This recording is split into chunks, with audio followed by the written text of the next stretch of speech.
I'm the mom who knows nada. My name is Brianna. This is the Mama Knows Nada podcast. We're coming to you in October, which is full of awarenesses, and one in particular that comes to mind is breast cancer awareness. So for this episode, we have brought in a neighbor and friend, Tori Stauffer, to tell us about her journey through this disease. So Tori, thank you so much for coming out and sharing your story with us. Of course, I think it's really important to highlight this bastard of a situation, for a lack of a better term there for you. And because I do think it impacts people, and it impacts, as you know, loved ones and so many people around us. So just diving right in, when you received your diagnosis, what was that like for you to hear those words? It's kind of surreal. And I don't know, I was like in the middle of a work day and I had a client there and I'm going to back Oh, up. So when jeez. you get your first, like, hey, things are weird, you need a biopsy. Literally everybody tells you it's nothing, it's fine, you're so young, it's nothing, it's nothing. And I will never say that to anybody ever again. Because there was a fear there the whole time, which maybe that is what made it a thing. Maybe it wasn't a thing before. But when I got that diagnosis, I mean, to say earth shattering is an understatement. My youngest at the time was 3.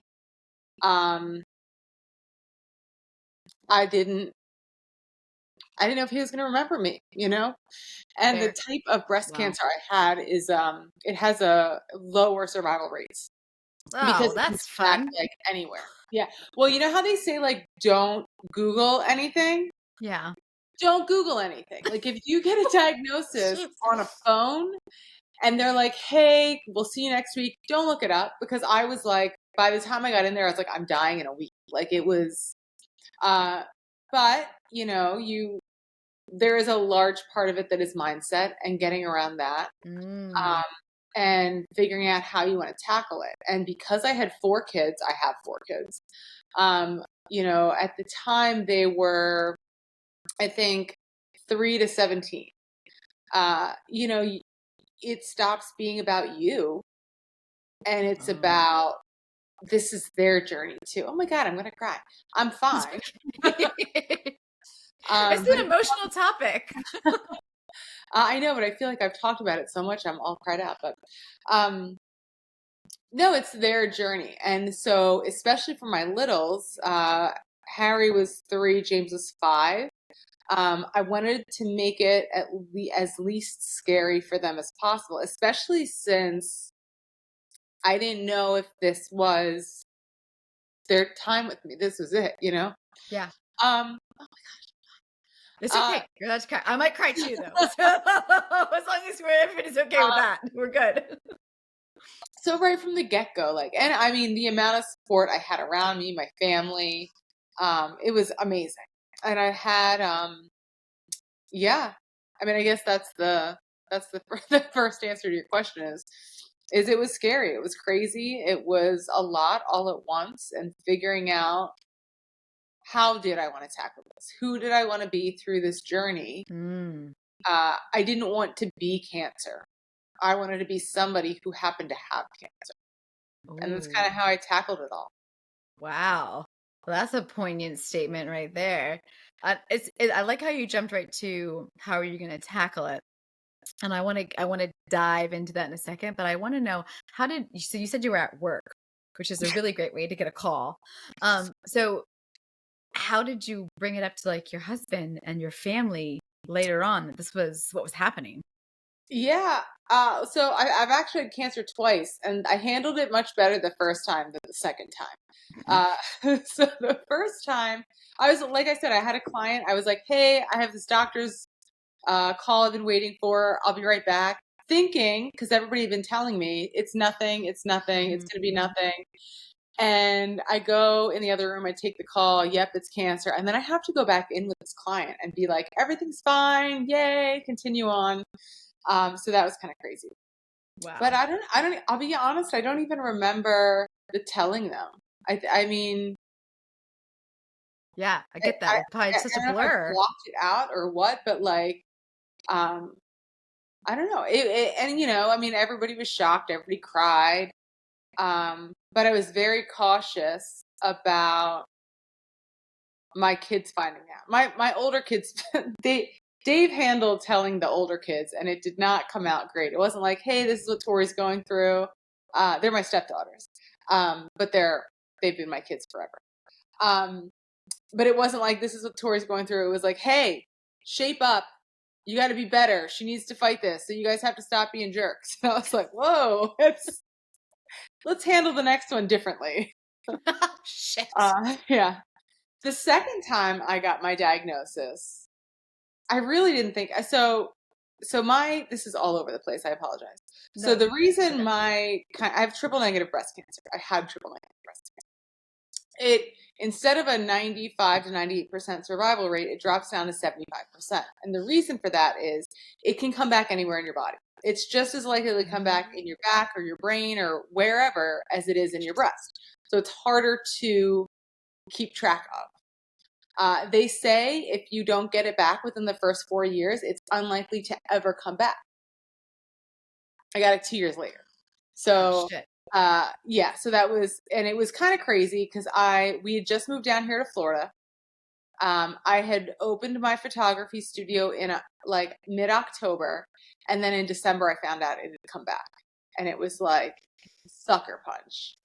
But I happened to be in an airport bar by myself at the time when I got the second. And like, keep in mind too, I'm coming off of having gone through this super traumatic, like hardcore chemo, surgery, radiation, and then boom, COVID right after. Like, it was a really sucky cancer experience. I don't know that any cancer experience is fun, but so I'm But sitting in still. the airport bar.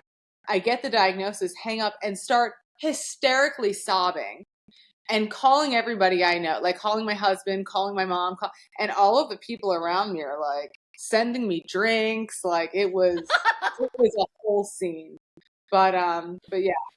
No, So sorry to laugh, but that's you no, gotta, it was yes. when I look back, it's funny because and there were, I mean, people were absolutely lovely to me, and like I had my little airport tribe of people helping me through this crazy moment, of that was I probably should not have taken that call when I did. I probably should have just waited till I got back. But I feel like that's kind of my MO with this is I take the call at really inappropriate times. That's Well, isn't it better to know than not know? Too. Like it sucks to have that answer, but the moment you know is the moment you can start tackling it. So how did you tackle it? What was your plan, and how did you get yourself into a mindset to fight it?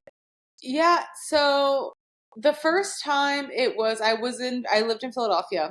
We wound up at University of Pennsylvania, who was, I mean, just the most amazing place to be. I was so happy with my team there and everything.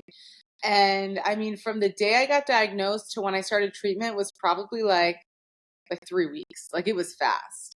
And part of the reason is they want to be very aggressive with it. So we started with chemo. Um, and I did like 8 rounds of this andromycin, or I guess 4 rounds of andromycin, which is it's like a very well known, like super sucky, they call it the Red Devil. Um, and my first round was absolutely horrible. They tell you like things are so much better now. People, it's not the same treatment that it used to be. Chemo doesn't look like it used to. If there's an issue, like let us know. I was so sick. And by like day 4 or 5, finally my husband was like, you got to call them. Like, I couldn't eat. It was bad. And they're like, yeah, it's not supposed to be that bad. Come in. So I had to go in, get fluids. Oh wow. Yeah. And then they switched up like my other medication that I was like my nausea meds and all that. And then I was fine. And so the next rounds after that, they, they adjusted some stuff and it was not nearly as bad. Like it really was. I mean, the tiredness was the worst of it. Well, and the hair loss everywhere. But it wasn't, in the grand scheme of things, my chemo was pretty easy comparatively. Oh, So I did okay. like 4 rounds of that, and then I did this 4 rounds of this Taxol, And then that was it for the chemo. And then I had to do like lumpectomy and then radiation. And then I finished up with a little more chemo after that. Oh, So sounds like a it was picnic. just I didn't look at it like it was just something to do. It was like on my list of to do today Mhm. is all this treatment stuff, you know? Yeah. I mean, it's a kind of an interesting mindset to have, like to be like, okay, I'm just gonna knock this off my list and get on Yeah. with life. I think that's pretty brilliant. How did you make that space for yourself mentally and emotionally to just like to get it done? I don't know. I very much detached from it. I mean, like, don't get me wrong, I had Okay. moments.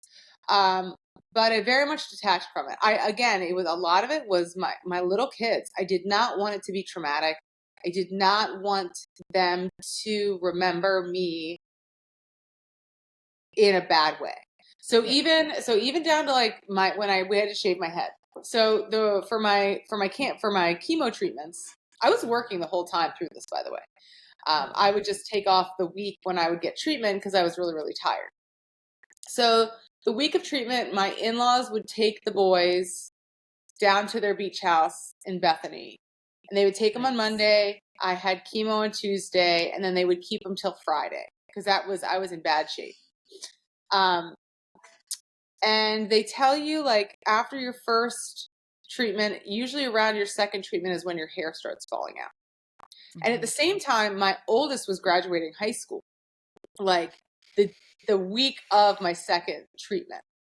So, we're going along life's good, whatever. We get the boys shipped off on Monday, and I'm showering later that day, and I start brushing my hair, and the hair starts coming out. And I was like, oh my God. But I really wanted the boys to be part of the head shaving because I Mm. didn't want them to like all of a sudden see mom with no hair. I wanted it to be like a fun thing we did together. So my kids are now like 2.5 hours away. And I'm like, hey, Dave, how about we drive down right now, shave my head with the kids, and then drive home? And he was like, yep, let's do it. And my best friend, who actually lives down here in St. Augustine, she had flown up with to be here for my treatment. And so we all jumped in the car, went down, and we had like a head shaving party. And we did it. And it was so funny. There's this video, and at the end of it, James is like, Mommy, you're finally bald. I was like, bald. But that was one of those things that, like, I'm so glad we did it because it gave me the power Yeah. to control the narrative, to control how they see it instead of like, a bad thing. And they got to cut. Like Harry was this little 3-year-old like cutting my hair. Scissors. It was funny. That's And brave. That was brave of you. I mean, it's not like what's he gonna do wrong, you know? With scissors by your face. Yeah, no, they got the initial in the back part. Okay, good. No. Just see this like coming at you with your eyes or something. But it was crazy. So that was Tuesday and I mean, it was, so even though I was shaved, it was still like PC. And then my daughter graduated on Saturday, Friday, maybe Friday. And then we had her like graduation party the next day. Like when I look back at it, I was like, holy shit, how did I pull all this off? In fact, my accountant the next year was blown away because I had my best year of business was the year I had Wow. cancer.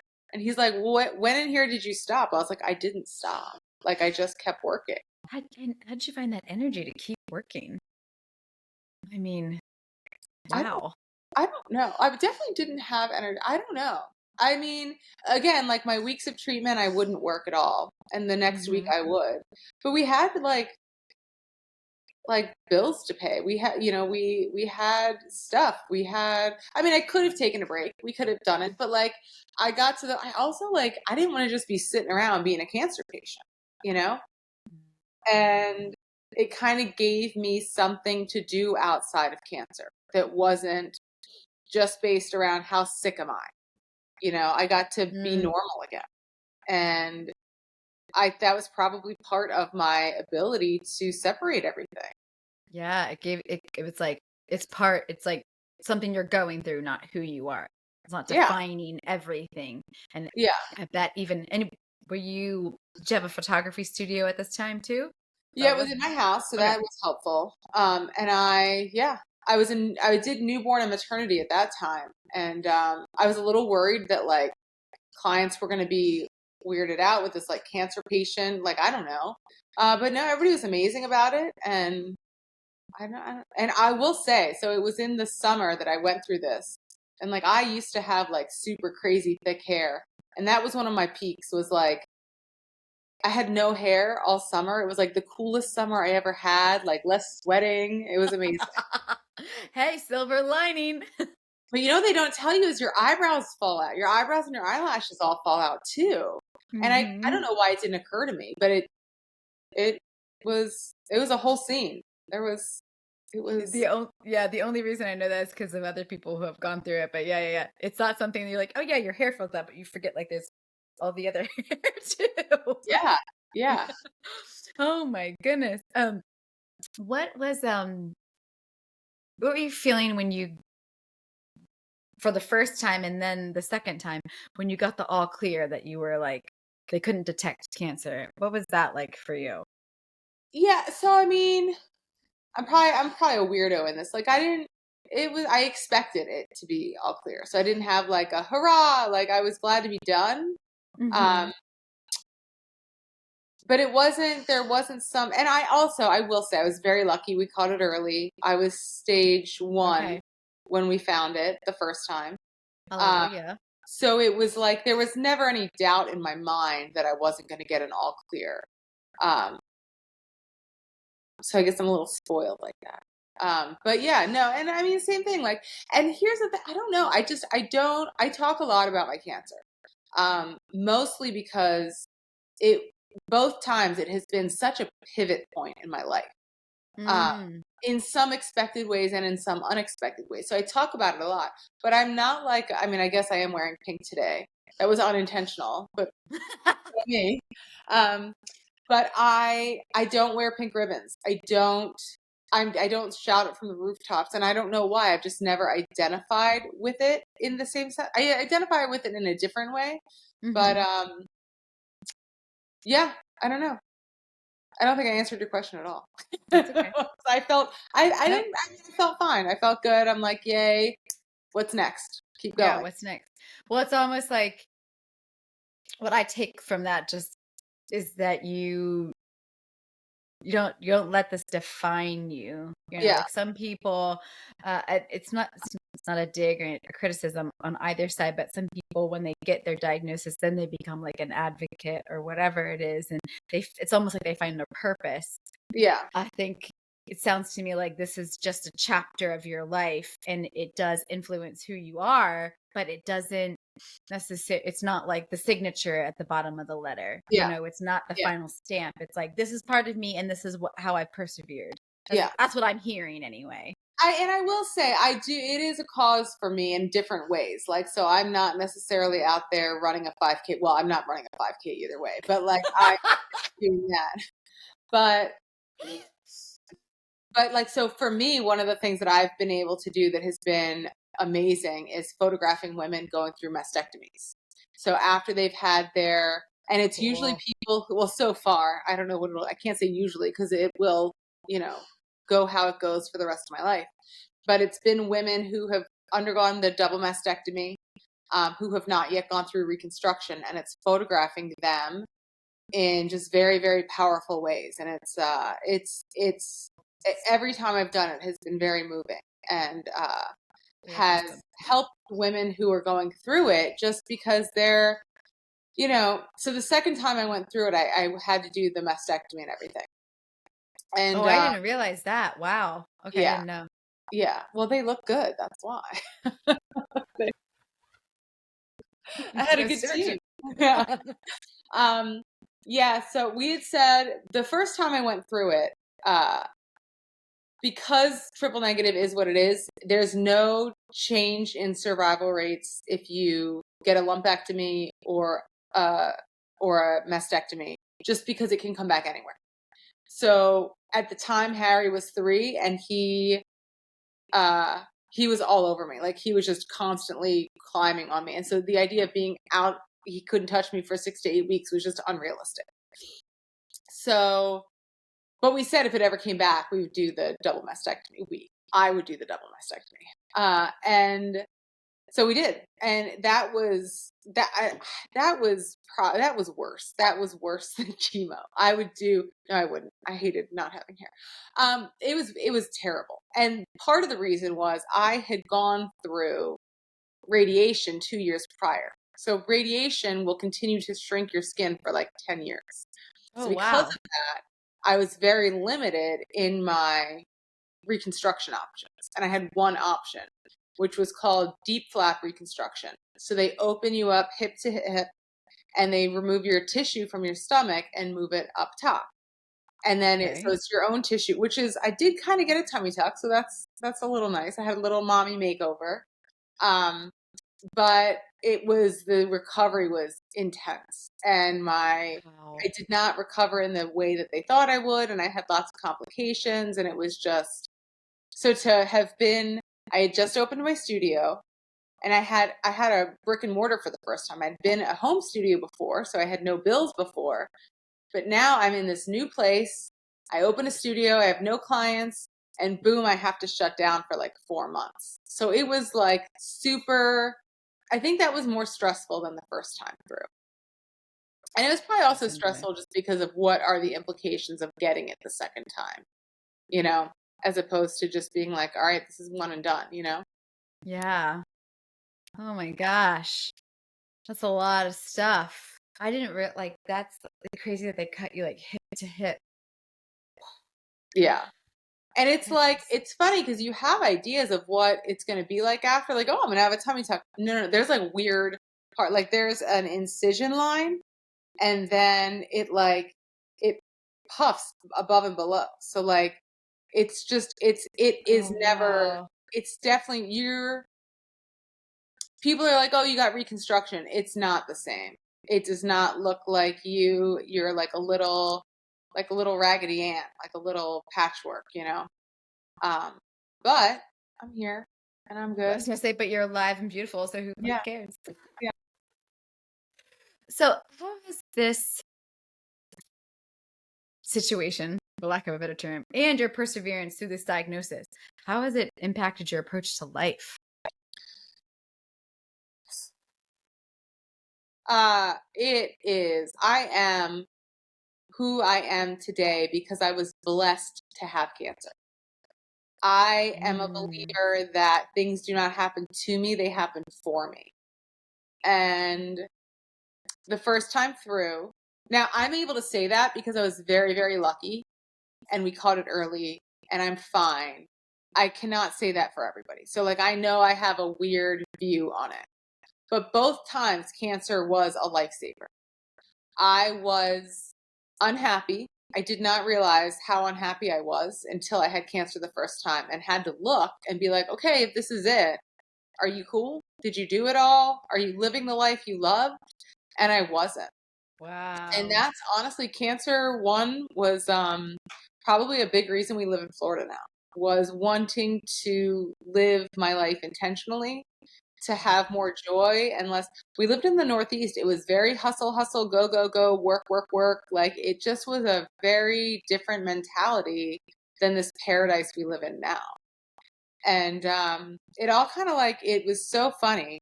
Can I side note our funny story? Absolutely. So I might offend some Jacksonville people when I say this, but that's okay. So this had all gone down. We're like, you know, I was in self-development mode. We were probably a few months into COVID at this point. So I'm just now a year outside of my original diagnosis. Mm-hmm. And Dave gets this call about a job in Jacksonville. And so I'm in the office and he's like, hey, what do you think about moving to Jacksonville? And I was like, no. Because, okay, and here's why.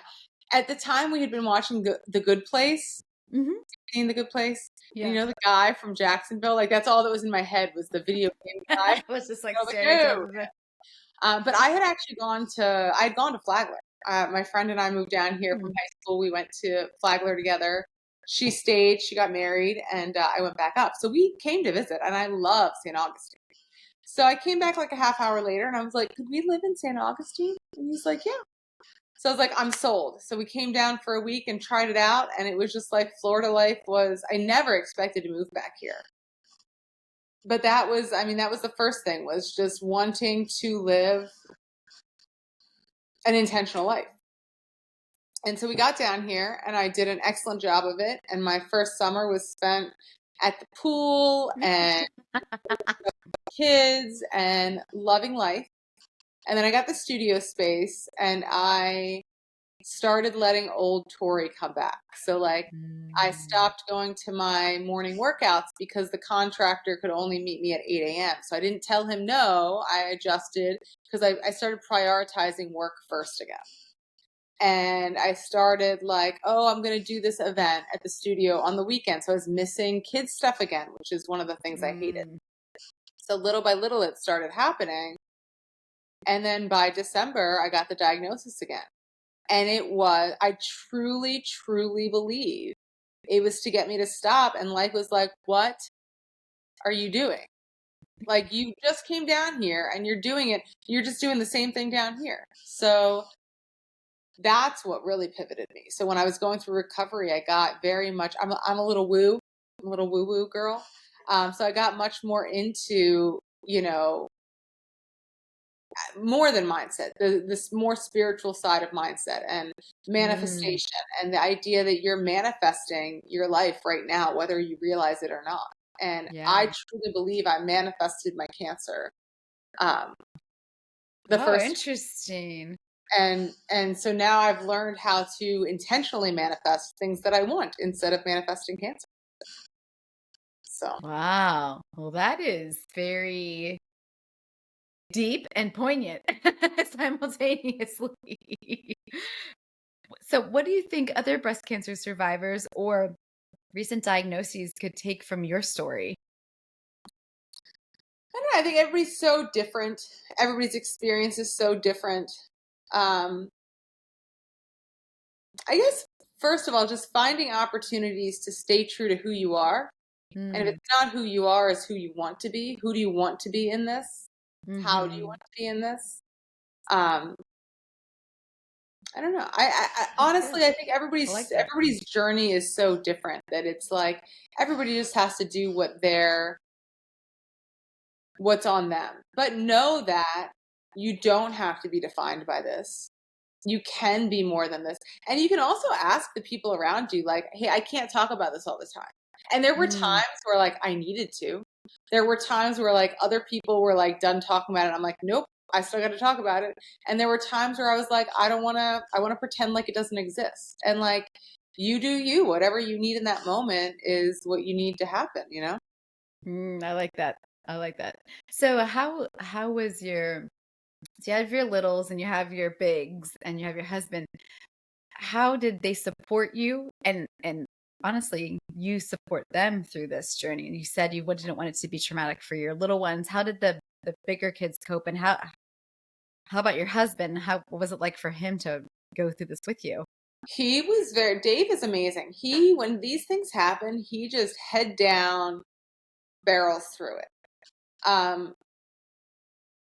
The only thing that I have, maybe he's not watching this, but the only negative I have is he is so positive, positive, positive, positive.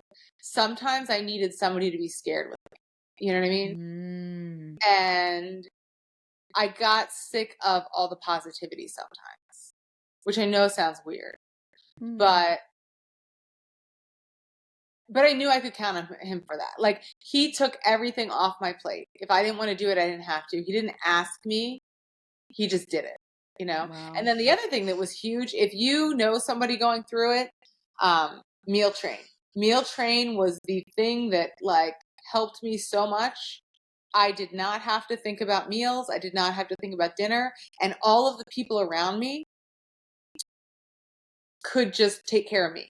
They didn't have to worry about what were the kids going to eat? What were we going to eat for dinner? They could just take care of my needs. So that was, and I had it both times. And when I came, it was kind of cool. Like I had just moved down here and there were people bringing me meals here in the neighborhood that I didn't even know.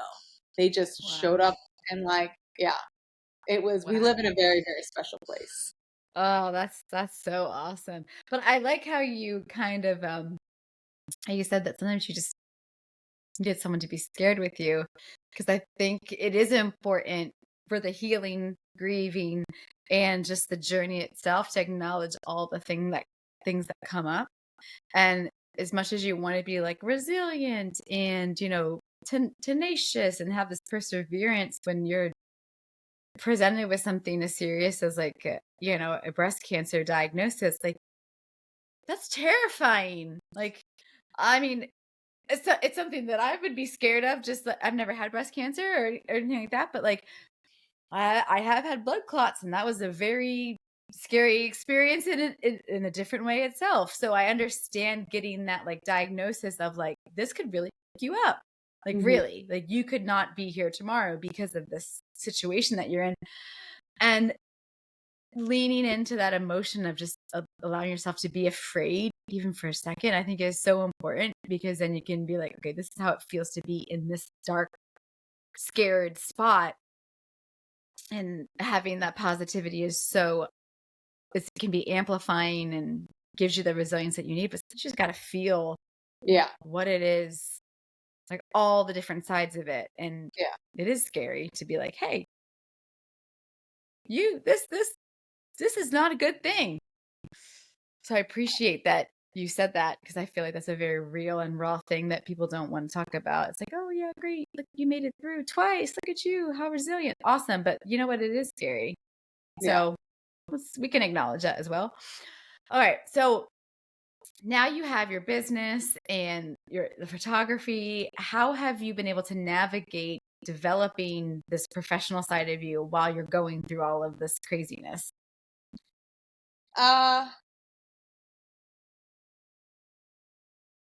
So it's interesting because that whole thing with that whole pivot I was talking about, I stopped doing shit I don't like doing. I stopped doing stuff that is not aligned with who I am. And this is going to sound really full of myself, and I don't mean to sound full of myself, but I had a killer business in Philadelphia. My newborn and maternity photography business, like I was very well known. I was like pulling it in. It was amazing. And I knew at some point in it, that's not what I wanted to do. I knew that I wanted to be doing something else.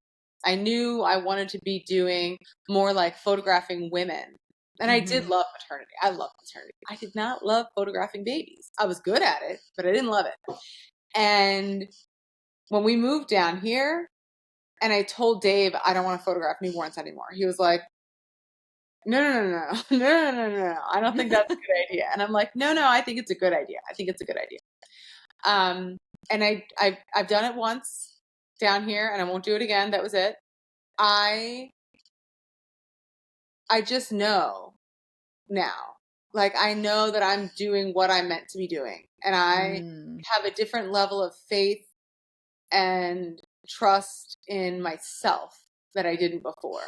And so like, and there's times like, listen, building a business from scratch in a place where you have zero clients it's scary, especially when like when it's not popping at first and you're like, ooh, and Dave's in the background going like, you could make some money if you would do X, Y, Z. And I was like, no, in fact, I posted something the other day that like alignment, or like something about like opportunities that are aligned with you will present themselves when you let go of the ones that are not. And I have said no to a lot of stuff lately that is not aligned with my business. So my passion, my love is talking to other women about their business and helping them grow their business and helping them show up authentically. And so I'm a branding photographer, and I get to do that. I get to create these visions of their business and give them visibility online and in their business that they don't have, and a confidence that they don't have. And that lights me up. And so being able to trust in myself and follow that, I don't think again, with cancer, before cancer, I was just doing what I should do. I was, as Yeah. my friend Mary Beth likes to say, I was shitting all over myself. And right? She's good. I hear you. I hear that so hard. Yeah. Oh God. And I just stopped. And I mean, no is a hard word to learn how to say when you've been saying yes your whole life, you know? Yeah. Wow. That is profound. And I I hope feel that. I like you ask a question, I answer 8 other questions that you didn't ask. No, I'm no, sorry. no, you're getting there. And no, but you're doing what you say you're gonna do. You're honoring. There's no wrong way to answer any question that I Yeah. ask. It's how it resonates with you at the specific moment in time. There's never an agenda Yeah. for me. It's Yeah. more like, what's your story? What are you about? How can I help magnify, amplify, share your story? Always. And that's how like my podcast came to be, is because I wanted to share other people's stories, because I knew how I felt interesting mine was, and how much I didn't know about certain things. And we're not too different in age, and no one's telling like somebody who's in their late 30s, like, oh yeah, breast cancer could impact your life. But you know what? It could impact my life, or other things could impact my life. Um, for me, like blood clots hit me at 26. So different, but you don't think as a mid 20s that you're going to be hospitalized for 4 days with like, a pulmonary embolism and a deep vein thrombosis. You don't think you don't even know what those are. Yeah. So for me, it's like what you say, or what you're saying to me resonates, and I hope it resonates and is echoing in other women's ears as well when this airs, because we get so stuck. We get Yeah. so stuck saying yeses all the time, and I'm a yes sayer too, and then it's just like, my husband is like the person that I've practiced saying no with the most, and and you can see like the irritation sometimes, like what in it's like, but I'm not that person anymore. I'm not the person I was at 29 or 30 when we met. Like I'm this person now. Like I'm 38, Yeah. and and I think it's really important to highlight what you're sharing, is that this is who you are now, and this is how you got to be this person. And I think that's incredible. So good for you.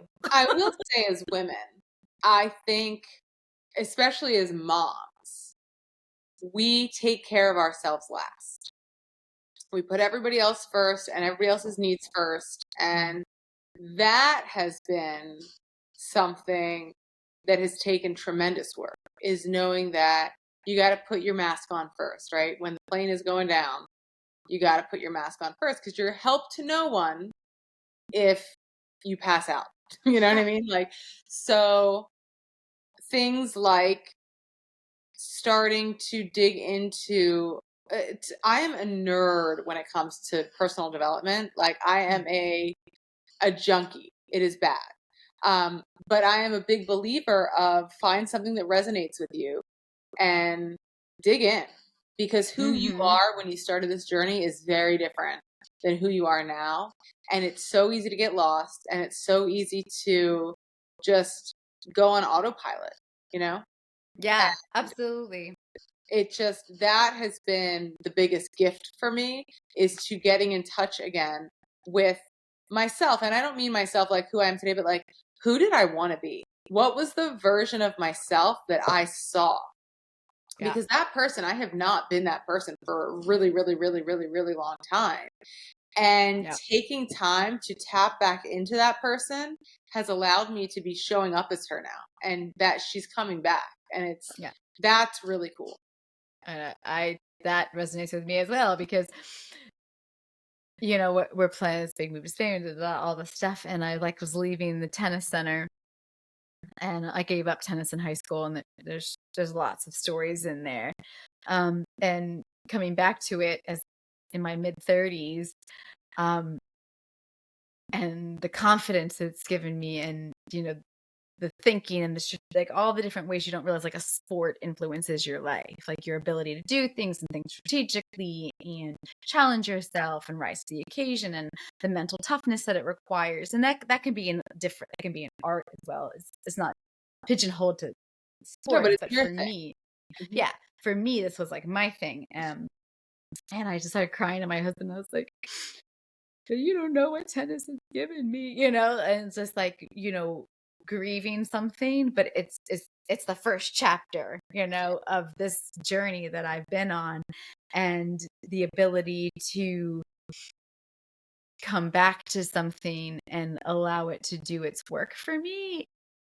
That like what Yeah. you're saying, that's how it resonates for me, is that I've learned so much about myself by putting myself in very challenging and difficult situations on the tennis court that then apply to life. And damn it, if I would have done that 20 years ago. Yeah, Like but you I'm did it when you were meant to. You know what I mean? yeah. Like, Yeah. it Yeah. all Yeah. shook out how it was supposed to. So are you ready to start meowing on the courts in Spain? Oh yeah. Yeah, whatever I went. Yeah, you don't realize how some little like something as simple as playing like country club tennis can really impact you, Yeah. it sounds that's just me personally, and I think it's just like what you're saying, like leaning into certain things and um making the best of yourself with like personal growth and all that stuff. Like, yeah, that's my jam. So challenging myself and applying that to life and being an example for my son, I think is like where it all comes through. Like it is hard to do new things, but or to experience, certain situations, but it's like how you choose to internalize them and then act about it. And of course you're going to have moments, but like your perspective is so much of the experience. And if you can, I love how you just came out of the gate saying like cancer is part of me, but I didn't identify with it. Like I detached Yeah. from it because it didn't need to define me. It's just a facet of who I was in this period of time. And I think that's so brilliant. That's what that was a long-winded me. Oh man. Is there anything else you'd like to share about your journey, your experience, what you would like people to know? Um, I don't know. I mean, I think we covered a lot of it. Again, like just finding yourself. Everybody has a thing, right? Like mine was Mm, cancer. Yours was a blood clot, right? yeah. Like everybody has a thing that makes them pivot and see those opportunities, see them as opportunities, Yeah. choose to pivot because some Mm, people just sit in it and that's it, right? But like see it for what it could be. See it for being for you instead of happening to you. mm. Mic drop. And on that note, Tori, thank you so much for sharing your journey with us in Breast Cancer Awareness Month. I think it's, again, so poignant to understand. Well, you said it best, so I'm not even going to try I'm not even going to try. But I'm the mom who knows nada. My name is Brianna. This is Tori Stauffer. Hey, do you want to share your website and your Oh, sure. Instagram just in case Yeah. women are interested in checking you out? Yeah, so my website is toristauffer.com and my Instagram is just at Tori Stauffer Photography. So I do a lot of branding stuff, a lot of tips and on how to show up and grow your business. Oh, I love it. Okay. Well, until next time, this is Tori Stauffer. Now you know where to find her, toristauffer.com. Until next time, I hope you learned something you didn't know you needed to know. I just wanted to cry the whole time.